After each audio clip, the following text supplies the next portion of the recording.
भगिनी आणि बंधूंना, सर्व महाराष्ट्रीय वासियांना आणि जगभरातील मराठी माणसाला मी महाराष्ट्र दिनाच्या खूप खूप शुभेच्छा देतो।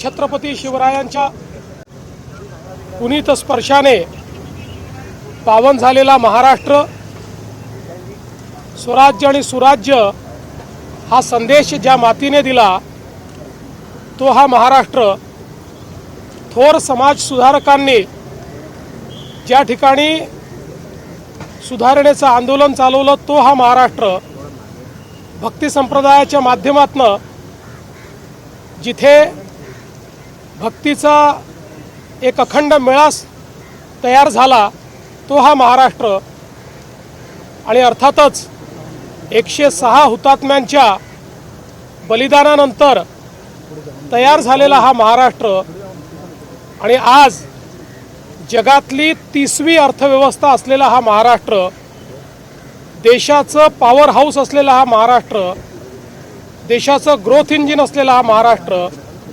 अशा पद्धतीनं सातत्याने देशाला दिशा देतो आहे। आणि आपण महाराष्ट्र गीतात म्हणतो, दिल्लीचेही तख्त राखितो महाराष्ट्र माझा, हे गेले अनेक वर्ष, शेकडो वर्ष महाराष्ट्रानं दाखवून दिलेलं आहे। आणि म्हणूनच महाराष्ट्र दिन आपल्या सगळ्यांकरता एक अत्यंत महत्त्वाचा दिवस आहे।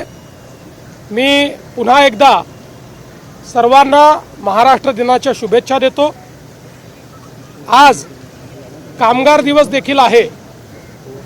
लोकशाहीर अण्णाभाऊ साठेंनी सांगितलं होतं, पृथ्वी शेषनागाच्या डोक्यावर नाही तर कामगाराच्या तळहातावर असते।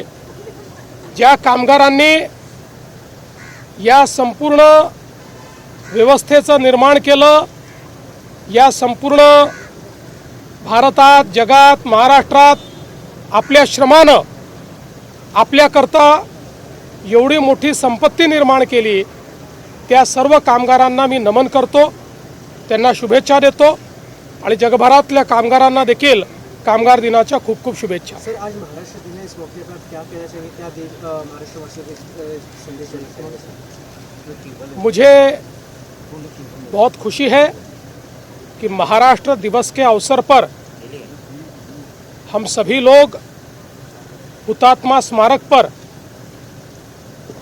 मानवंदना देने के लिए उपस्थित है। 106 हुतात्माओं ने जिस समय बलिदान दिया उस समय ये महाराष्ट्र खड़ा हुआ है। छत्रपति शिवाजी महाराज, इन्होंने महाराष्ट्र धर्म का निर्माण किया और एक बहुत बृहद परंपरा जो हमारे यहाँ पर भक्ति मार्ग के माध्यम से, वारकरियों के माध्यम से आई है, उस परंपरा का निर्वाह करने वाला ये महाराष्ट्र है।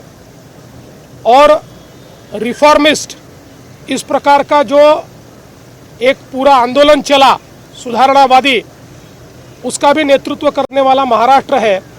और आज देश का पावर इंजन, देश का ग्रोथ इंजन ऐसा ये महाराष्ट्र है।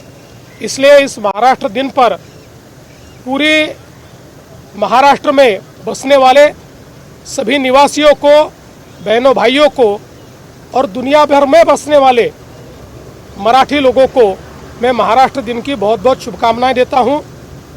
आज हम सभी लोग जानते हैं मजदूर दिन भी है, और कामगार दिवस के इस अवसर पर मैं तमाम दुनिया के मजदूरों को, कामगारों को बहुत शुभकामनाएं देता हूं। आज ये जो सारा वैभव हम देख रहे हैं, ये उनके कारण हमको देखने को मिल रहा है, इसलिए उनको भी बहुत बहुत नमन करता हूँ। सर, आज 67वा महाराष्ट्र दिन आहे। अनेक परप्रांतीय आहे महाराष्ट्रात राहतात, परंतु अनेक जण आहेत त्यांना हिंदी बोलता येत नाही, काही लोक आहेत मराठी बोलता येत नाही, मराठी बोलण्याचा प्रयत्न करतात, परंतु त्याबाबतीत अनेक विरोधक आहेत, अनेक राजकीय नेते आहेत, ते टीका करताना पाहायला मिळतात। राज ठाकरे देखील पक्ष घेतला। पहिल्यांदा तर महाराष्ट्र इतका संकुचित कधीच नव्हता की महाराष्ट्रामध्ये परप्रांतीयांनी राहू नये किंवा इथे केवळ कोणी याच लोकांनी राहावं, त्याच लोकांनी राहावं, अशा प्रकारची संकुचित मनोवृत्ती महाराष्ट्राने कधीच पाहिली नाही। छत्रपती शिवरायांनी जो महाराष्ट्र धर्म आपल्याला शिकवला त्या धर्माला देखील ते अपेक्षित नाही. आणि मला तर अतिशय आनंद आहे की माझा मराठी बांधव मी देशाच्या कुठल्याही राज्यात गेलो तरी तिथला एक अतिशय प्रॉमिनंट अशा पद्धतीचा नागरिक म्हणून त्या राज्यामध्ये तिथल्या संस्कृतीमध्ये भर टाकताना दिसतोय. भाषेचा जिथपर्यंत प्रश्न आहे, मला असं वाटतं की स्वभाषेचा अभिमान हा असलाच पाहिजे. मराठी भाषेचा अभिमान हा असलाच पाहिजे. महाराष्ट्रात राहणाऱ्या प्रत्येकाने मराठी भाषा शिकलीच पाहिजे. आणि मला निश्चितपणे असं वाटतं की जे लोक या महाराष्ट्रात वास्तव्याला आहेत ते मराठी भाषा शिकण्याचा प्रयत्न करतील. जे शिकले नाही आहेत त्यांना शिकवण्याचा प्रयत्न आम्ही करू.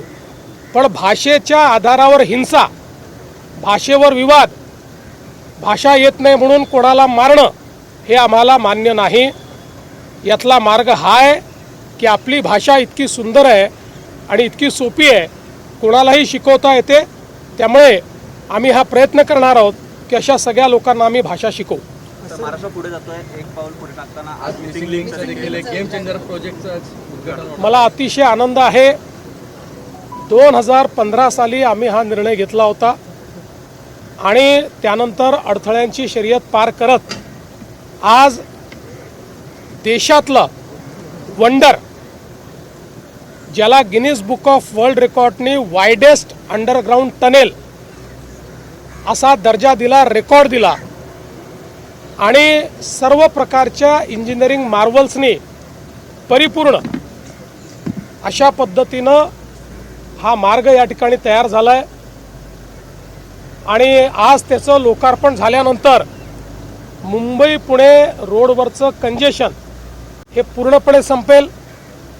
अर्ध्या तासाने अंतर कमी होईल, 10 किलोमीटरने अंतर कमी होईल. आणि आपला जो मुंबई पुणे क्वांटम कॉरिडॉर आहे, टेक्नॉलॉजी कॉरिडॉर आहे, हा कॉरिडॉर करण्याकरता त्याचा एक मोठा फायदा होणार आहे.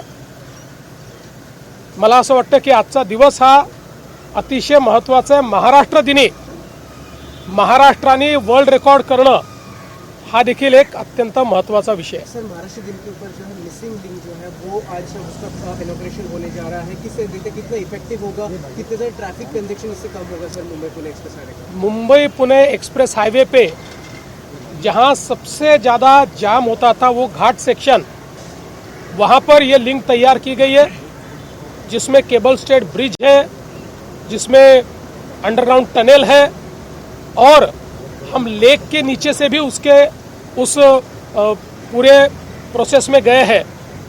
और ये इसलिए महत्वपूर्ण है कि इसके कारण मुंबई और पुणे के बीच की दूरी तो कम होगी और यात्रा का समय भी आधे घंटे से कम होगा, और कोई जाम जो यहाँ हमेशा लगता था वो नहीं लगेगा।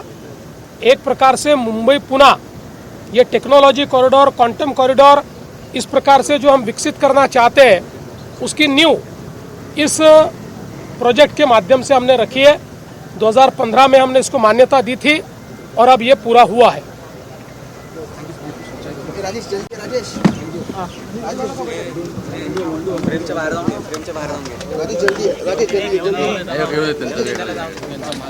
लवकर जा.